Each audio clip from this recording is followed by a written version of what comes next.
물론 이제 뭐 두통, 뭐 잠이 안 오고, 그 다음에 뭐 장이 불편해지고, 생리가 이상해지고, 심장이 두근거리고, 어지럽고, 이런 증상들도 계속 점점 더 이제 심화되고 악화될 수가 있다는 거예요. 이게 지금 뭐 연세가 뭐 한 70 됐다. 그러면 조금 더 뭐 걱정을 덜어낼 수 있는데 이 20대란 말이에요. 앞으로 뭐 80년을 살지 100년을 더 살아야 될지 알 수 없는 이런 상태에서 신체가 이런 상태로 만성적으로 뭐 늘 말씀드리는 이제 뭐 내용들이지만 근골격계의 만성적인 문제, 그다음에 장의 만성적인 문제가 결국은 만성 스트레스의 원인이 되고 그 만성 스트레스가 각종 문제로 된다고 저희가 누누이 이제 말씀을 드리고 있지 않습니까? 이런 문제들이 이제 해결되지 않은 상태의 젊은이다. 안녕하십니까. 아프지 마스터의 닥터존스 조준호입니다. 안녕하십니까. 아프지 마스터 닥터존스 김준영입니다. 네, 저희들이 이렇게 이제 영상을 많이 이제 여러 가지 종류를 많이 찍는데, 예전에, 갑상선. 약 먹어도 계속 피곤하다. 이 갑상선 치료가 왜 이렇게 안 되냐. 이런 내용들을 이제 한번 보내드렸었는데, 거기 이제 많은 분들이 이제 또 댓글을 또 달아주시고, 또 실제로 이제 그런 분들의 케이스를 오늘 이제 좀 말씀을 드리고, 이런 분들을 그럼 어떻게 해결할까? 그렇죠. 해결하려면 원인을 찾아야 되지 않겠습니까? 그 원인이 과연 어디에 있나? 왜 이렇게 약을 먹고 수치는 맞는데, 이 해결이 안 되나? 이런 내용들을 여러분들에게 좀 말씀을 드리도록 하겠습니다. 그럼 오늘은 이제 갑상선의 사연인데 좀 쉽지 않겠죠? 하지만 흔히 볼 수 있습니까? 네, 흔히 볼 수 있습니다. 이 갑상선에 뭐 호르몬이 이렇게 변했어요, 저렇게 변했어요, 뭐 이런 이야기가 좀 어려워요. 어려운데 그 갑상선의 문제 뒤에 숨어 있는 이런 문제 때문에 실제 갑상선이 문제가 있는 것처럼 보인다라는 그 사실을 여러분들에게 이제 좀 말씀을 드리려고 합니다. 자, 한번 보시죠. 이분은 20대 여성분이세요. 20대. 26인데요. 20대면 지금 이제 왕성한 나이지 않습니까? 그렇죠. 뭐 한창 이제 막 즐기고 인생에 대해서 이제 고민도 해가면서 뭐 좀 친구들이랑 즐겁게 이제 지내야지 되는데 작년 3월에 갑상선 암 진단을 받았습니다. 20대 때 갑상선 암이라니, 뭐 갑상선 암이니까 다행이긴 한데 암을 진단받는 20대 분들이 굉장히 이제 많이 늘어나고 있습니다. 저희들은 이제 뭐 유방갑상선 암을 이제 또 검사를 하다 보니까 유방암도 많지만 갑상선 암도 많아요. 지금처럼 이제 갑상선 암으로 전절제를 했습니다. 보통 여성의 수명이 이제 86세, 87세, 지금 이제 평균적으로 그런데요. 이분이 그 나이 때쯤 되면 누구나 다 이제 뭐 100세, 120세 뭐 이런 시절이 올 거예요. 그렇게 따지고 보면 앞으로 100년을 살아야지 될 수 있습니다. 큰 문제가 이제 없다 하면요. 근데 벌써 갑상선을 전절제를 해버렸어요. 그럼 아예 기능이 거의 안 나오는 거겠죠? 거의가 아니라 아예 못하는 갑상선 자체는. 그러다 보니까 이제 갑상선 약으로 호르몬을 이제 대체해서 하게 되는 거죠. 대개는 이제 호르몬 수치가 잘 맞으면 별 문제 없이 지내게 되는데요. 그래도 몇몇 가지 문제들이 생길 수가 있습니다. 왜냐 그러면 내 몸에서 이제 뭐 살아있는 갑상선이 있다 그러면 어떤 상황에서는 좀 더 많이 만들어내고 어떤 상황에서는 좀 덜 만들어내고 이게 이제 자율적으로 조절이 이제 잘 되게 되는데 그게 안 된다는 겁니다. 그러면 필요한 상황에서도 요 정도 한해서 써야지 되고 필요 없는 상황에서 남아도 오는 게 계속 내 몸을 좀 이제 작용을 하게 되는 거죠. 그러다 보니까 어떤 상황에서는 좀 더 피곤하고 어떤 상황에서는 쉬어야 되는데 너무 에너지가 넘치게 되고 이런 상황들이 이제 계속 반복이 이제 되게 되는데 이분은 방사능 요오드 이제 치료까지 받아가지고 완전히 이제 갑상선 없다. 말려버렸네요. 없다. 이렇게 이제 보시면 됩니다. 왜 이런 치료를 받게 되느냐?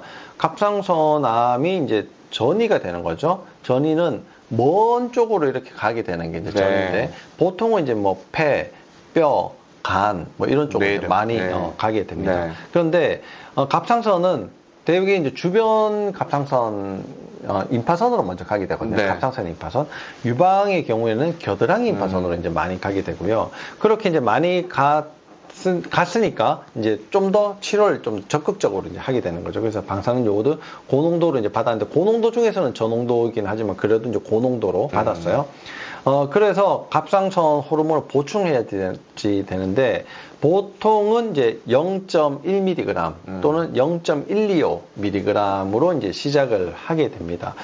이분은 그렇게 약을 먹고 있는데 갑상선 기능 저하 증상이 있었다고 합니다. 그런 게 너무 피곤해요. 부어요. 그 다음에 체중이 자꾸 쪄요. 이런 게 이제 갑상선 기능 저하거든요. 네. 근데 땀이 많이 나고 홍주가 생기고 이런 것들은 또 항진 증상이랑 또 비슷하다고. 네. 그러면 이게 막 뒤죽박죽 섞여 있는 거잖아요. 네. 그럼 왜 이런 문제가 생길까? 자기가 생각할 때는 체중도 늘고 피곤하고 이러니까 오히려 이제 저하 증상이 아닌가. 또 게다가 좀 어지럽기도 하고. 네. 그래서 갑상선 혈액 검사를 했는데 오히려 항진에 가깝다. 그러면 자기가 생각했던 저하랑 안 맞지 않습니까? 그렇죠. 그런데 이게 이제 보통은 갑상선 수술을 하게 되면요, 어느 정도 항진이 되도록 만들어 놓습니다. 네. 왜냐 그러면 그렇게 해야지만 갑상선 암의 재발이 이제 낫다라고 네. 이제 알려져 있거든요. 요즘은 이제 뭐 상황에 따라서는 뭐 이게 항진보다는 그냥 일정한 우리가 보통 참고 수치 정도로 이제 맞추는 게 요즘 치료 추세인데도 불구하고 약간 이제 항진으로 만들어 놓는 경우들도 이제 많이 있습니다. 근데 이분은 이제 실제로 이제 혈액 검사를 했단 말이에요. 자, 한번 다른 병원에서 했던 혈액 검사 결과지들을 결과지가 없네요. 결과지가 일단 없습니다. 결과지 좀 띄워주세요. 자, 이분의 이제 다른 병원 이제 검사 결과지들을 보면요, 갑상선 수치를 이제 두 가지를 측정을 했습니다. 네. 가장 뭐 기본적으로 하는 검사인데요. TSH 수치가 0.22예요. 그러면 이제 조금 낮은 편이거든요. 요런 이제 자극을 조금 낮추고 대신에 갑상선 호르몬 수치, 그걸 이제 기본적으로 검사하는 게 프리T4 검사인데요. 요게 1.91이 나왔습니다. 그러니까 약간 이제 항진으로 이렇게 되어 있는 거죠. 약 용량은 이 사람의 상황으로 봐서는 아주 적절하다. 이렇게 이제 보시면 됩니다.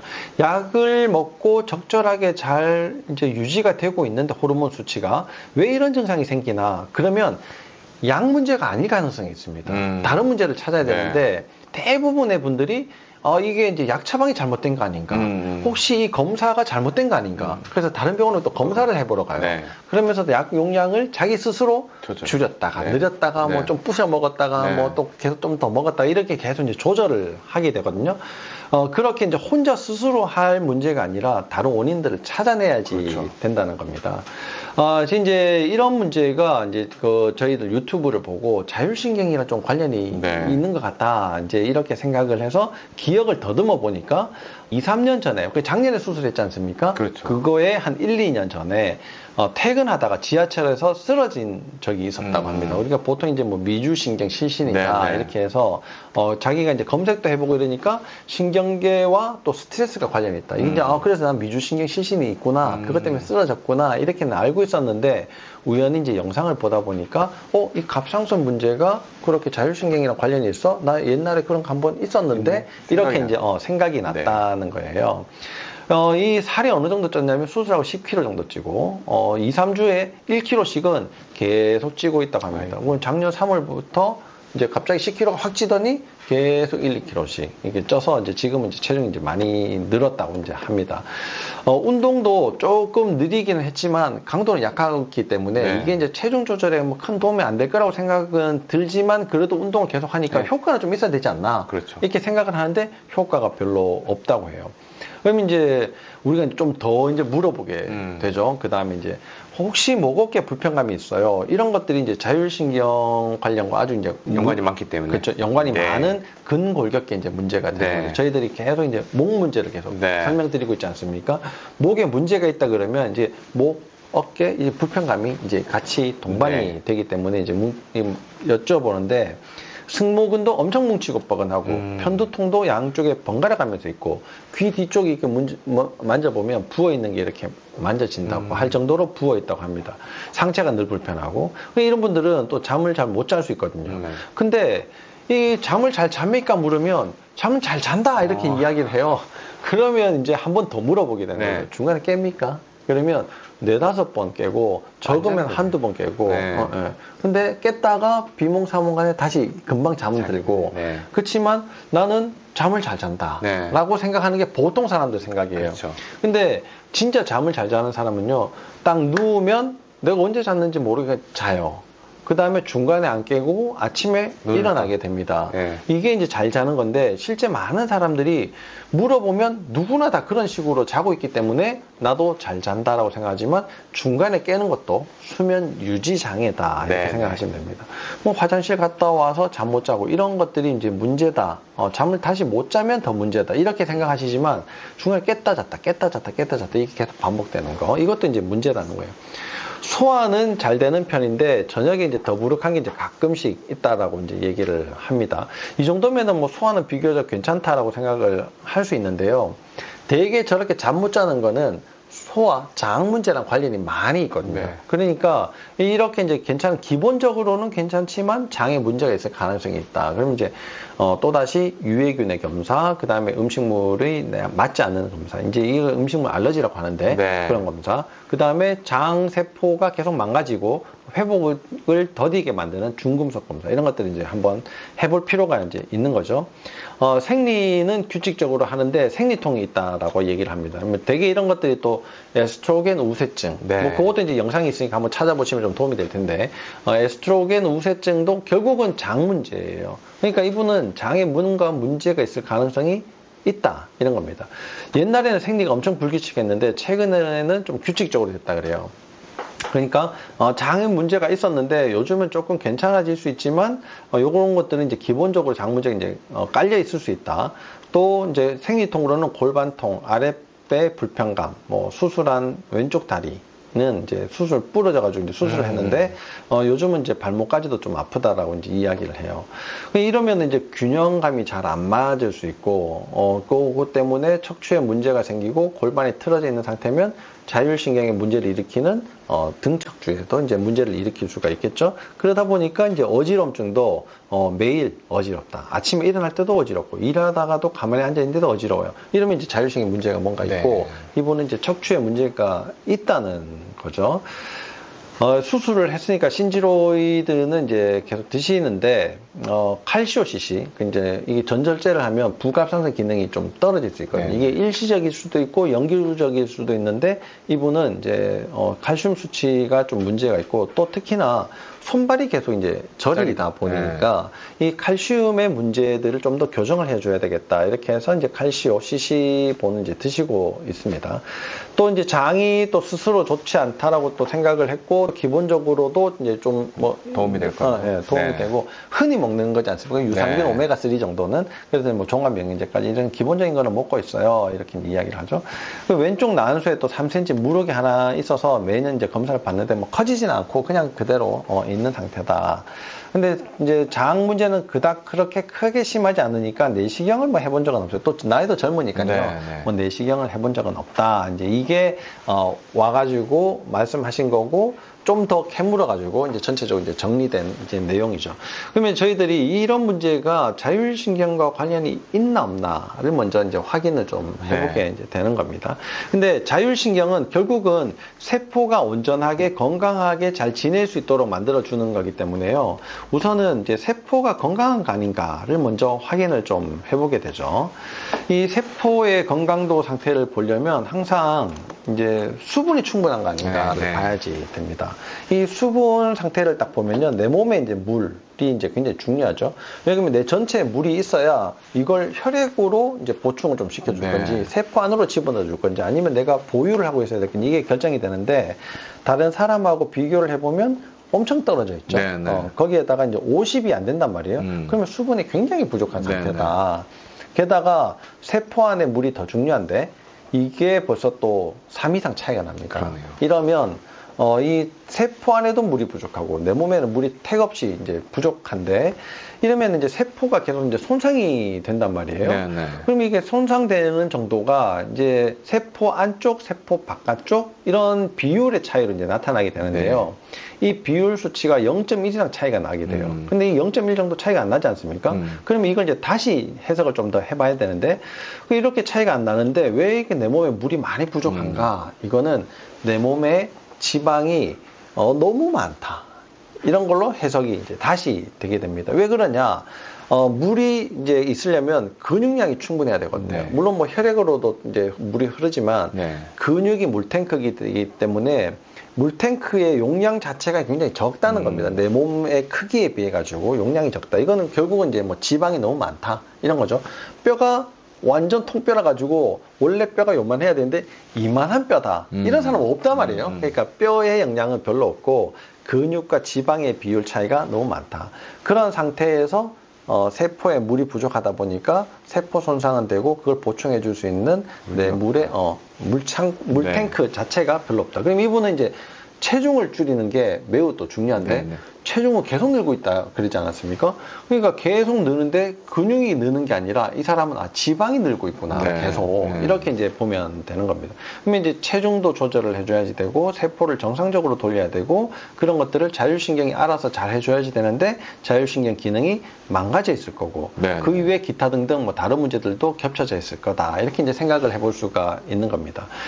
그러면 이제 자율신경의 상태를 봐야 되는데 자율신경의 문제는 척추가 가장 이제 핵심적이란 말이에요. 네. 그러면 척추 상태를 한번 보죠. 네. 이 사람도 딱 보면 이게 이제 우리가 보통 이제 수술 전에 폐 사진을 찍었을 거예요. 네. 폐 사진을 이제 이렇게 탁 찍게 됩니다. 탁 찍으면 어떻습니까? 폐는 괜찮네, 심장 사이드 괜찮네, 이렇게 끝나겠죠. 그렇죠, 끝나는 거죠. 네. 이렇게 이제 마취하는데 뭐 폐 상태도 괜찮고 그렇죠. 심장 문제도 없으니까 마취하는데 괜찮을 거예요. 네. 이렇게 해서 끝나버리는데 실제 그 뒤에 숨어있는 이 척추 너무 선명하게 보이지 않습니까? 가운데 너무 선명하죠. 네, 너무 선명하게 보이는데도 저런 이야기는 아무도 안 해준다는 그렇죠. 겁니다. 자율신경이 이제 등에서 등 척추에서 빠져나오게 되는데 등 척추를 지나가는 척수신경 자체에도 문제가 있을 수 있고 그렇죠. 빠져나오는 그 구멍에도 문제가 구멍에도 문제가 네. 있어서 신경에도 문제가 있고 그러면 자율신경 자체가 문제가 있을 가능성이 매우 높은데 네. 그 많은 비중들을 우리 몸에 이제 혈액순환을 시키는데 혈관 조절도 하지만 장으로 가는 그런 신경들도 굉장히 타격을 많이 받는다는 겁니다. 실제로는 저기 등에서 나오지만 등에서 나오는 게 결국 갑상선으로 가는 혈액순환에도 영향을 미칠 거거든요. 영향을 주는 거죠. 그렇기 때문에 결국 등 자체지만 갑상선에도 직간접적인 영향이 계속 있는 거죠. 그렇죠. 직간접적으로 있는데 이거는 이제 더 명확하게 이제 문제가 있을 거라고 이제 생각이 되는 게 결국은 이 허리 쪽이 휘어져 있다기보다는 위쪽이 휘어져 있잖아요. 네. 그러면 위쪽 문제가 더 많다는 겁니다. 목 쪽에. 그렇죠. 목 네. 쪽의 문제가 훨씬 더 많을 걸로 예상이 되고 그런 문제가 혹시 갑상선에 영향을 주지 않았나? 네, 네. 뭐 이제 혹이 생기는 경우는 대개 이제 혈액순환이 잘 안 될 때 혈액순환 중에서도 산소가 부족할 때 혹이 생기게 되고 그렇겠죠. 많이 부족하면 암이 되는데 이 사람은 여러 경로를 통해서 산소 공급량이 갑상선에 많이 부족했었구나 이걸 이제 이해를 할 수 있는데 그러면 그렇게 산소가 부족하게 되는 혈액순환의 문제를 일으키는 원인을 찾아내야지 되는 네. 거죠. 그걸 이제 목에서 한번 이제 찾아보도록 이제 해봅시다. 그러면 이제 딱 보면 이제 옆모습을 이제 딱 한번 보는 거예요.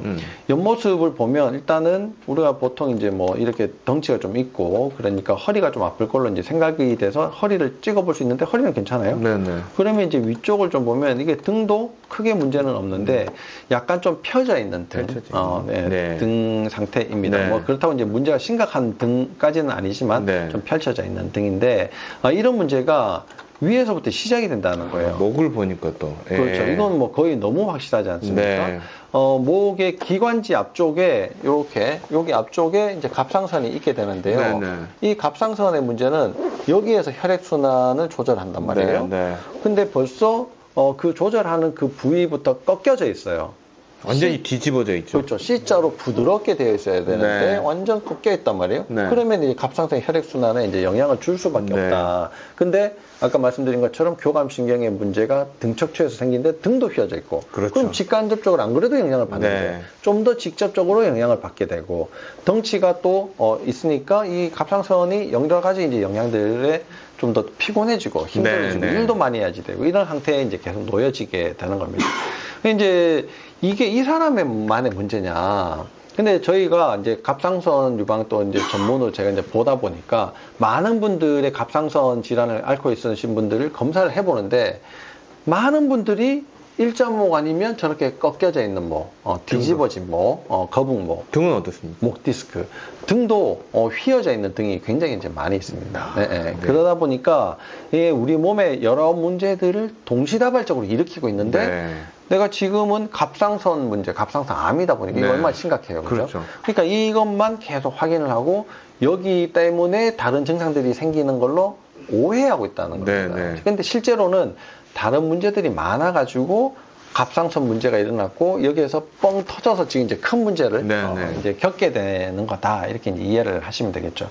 이런 문제들을 다 같이 해결해 주지 않으면 지금은 뭐 갑상선 치료가 잘 돼가지고 큰 문제가 없고 또 갑상선은 이게 재발을 잘 하지 않는 거고 또 이제 재발한다 하더라도 치료가 비교적 쉽게 되고 또 이게 치료가 또 쉽게 되니까 큰 걱정이 없고 이렇게 지나갈 수 있지만 그 외 기타 등의 다른 문제들 때문에 더 고생을 하게 되는 겁니다. 물론 이제 뭐 두통, 뭐 잠이 안 오고, 그 다음에 장이 불편해지고, 생리가 이상해지고, 심장이 두근거리고, 어지럽고, 이런 증상들도 계속 점점 더 이제 심화되고 악화될 수가 있다는 거예요. 이게 지금 뭐 연세가 뭐 한 70 됐다. 그러면 조금 더 뭐 걱정을 좀, 덜어낼 수 있는데 이 20대란 말이에요. 앞으로 뭐 80년을 살지 100년을 더 살아야 될지 알 수 없는 이런 상태에서 신체가 이런 상태로 만성적으로 뭐 늘 말씀드리는 이제 뭐 내용들이지만 근골격계의 만성적인 문제, 그다음에 장의 만성적인 문제가 결국은 만성 스트레스의 원인이 되고 그 만성 스트레스가 각종 문제로 된다고 저희가 누누이 이제 말씀을 드리고 있지 않습니까? 이런 문제들이 이제 해결되지 않은 상태의 젊은이다. 그러면 이제 앞으로의 문제들이 이제 굉장히 많이 생기게 되는 거죠. 이걸 좀 더 적극적으로 잘 해결할 수 있는 방법들을 이제 찾아가지고 원인을 일단 찾는 게 중요하죠. 방법을 이제 해결하려면 그런 원인들을 잘 찾는 검사들이 필요한데 그 중에 이 자율신경이 어떻게 연결이 되는가 이런 분들이 많은 분들이 좀 의아해하고 좀 궁금해하셔 가지고요. 오늘 이 내용들을 이제 보여드리게 됐습니다. 이 자율신경의 문제는 사실 다른 병원에서 문제가 있다라고 이야기를 해주지 않기 때문에 모르고 있을 뿐이지 이런 문제를 가지고 있지 않은 환자는 없다. 이렇게 꼭 말씀을 드리고 싶습니다. 그래서 내가 이제 뭐 해결되지 않은 문제, 뭐 갑상선 수술을 했거나 뭐 유방 수술을 했거나 아니면 다른 여러 가지 질병이 있더라도 뭐 이게 간단한 조치로 해결이 됐다. 그러면 뭐 조금 더 있다가 좀 더 확인해 보셔도 되겠지만 잘 해결되지 않는 문제, 이상한 문제 이런 것들이 또 동반되어 있다. 그러면 꼭 자율신경의 문제들을 한번 면밀하게 확인을 해보시는 것이 아주 중요하고 그게 다른 건강을 지키는데도 꼭 필수적이다 이렇게 말씀을 드리고 싶어요. 네, 보면 우리가 뭐 유방의 문제, 이분 같은 경우에는 갑상선의 문제지만 실제로는 갑상선이나 유방 현재 증상을 드러내고 있는 부위들은 가해자가 아닌 피해자인 경우가 많습니다. 맞아요. 그래서 대부분의 치료들은 해당 부위가 가해자일 거라고 생각하고 있으면 없애버리거나 높으면 줄여버리거나 이렇게 처단하고 그냥 끝을 내는 경우가 많지만 실제로 해당 부위들은 피해자입니다. 이 피해를 만들고 있는 가해자들이 몸 안에 남아있는 한 다시 문제를 일으키거나 다른 문제로 불똥을 튈 수 있거든요. 근데 그 가해자의 공통 분모에는 반드시 자율신경 이상이 끼어 있습니다. 그리고 그 자율신경을 만들어내는 그 숨은 이면에는 반드시 척추 밸런스, 특히 목, 등, 허리, 골반의 밸런스 이상으로 인한 자율신경 기능 이상이 숨어 있기 때문에 자, 여러분들이 어떤 특정 질환을 앓고 있거나 회복이 안 되거나 또 나의 건강을 조금 더 증진시키기 위해서는 그 숨어 있는 가해자인 자율신경에 이상이 있을 만한 요인들을 꼭 체크해 보시고 그게 본인의 건강을 지킬 수 있는 뿐더러 가족의 건강도 지킬 수가 있습니다. 그리고 이 내용이 많은 여러분에게 도움이 되기 위해서는 공감을 하셨다면 주변에게 꼭 공유해 주시고 부탁드리겠습니다. 네. 제가 이제 길게 이렇게 설명드린 걸 아주 좋은 비유와 이게 뭐 간략한 설명으로 요약을 잘 해주셨는데 특히 여러 환자분들 중에서도 특히 뭐 오늘 말씀드린 이런 이제 알지 못하는 갑상선 증상들 또 약으로도 잘 조절이 되는 것 같은데 남아있는 이상한 증상들 잘 조절이 안 될 것 같은 그런 약으로 실제로 조절이 잘 안 되는 그런 상황들, 이런 분들을 겪고 있으시다면 꼭 자율신경의 검사를 한번 해보시라고 말씀을 드리고 싶습니다. 많은 이제 좋은 내용들을 여러분들에게 말씀을 드리고 있는데, 뭐 이해가 좀 어려운 부분들도 있고, 네. 또 다른 곳에서 이렇게 듣지 못했던 그런 생소한 내용들이 있어가지고 여러분들에게 이게 이제 확 와닿지 않을 수는 있겠지만, 꾸준히 이 내용을 들어보시고 또 그 전에 영상들도 한번 찾아보시고, 이런 증상들이 실제로 그렇게 관련이 됐구나라는 사실을 여러분들에게 알려드릴 수 있는 그런 좋은 영상을 만들도록 노력을 하겠습니다. 늘 유익한 내용으로 여러분들을 찾아뵈려고 노력하는 아프지 마쇼. 오늘 여기에서 마치고 다음에도 좋은 내용으로 여러분들 찾아뵙도록 하겠습니다. 감사합니다.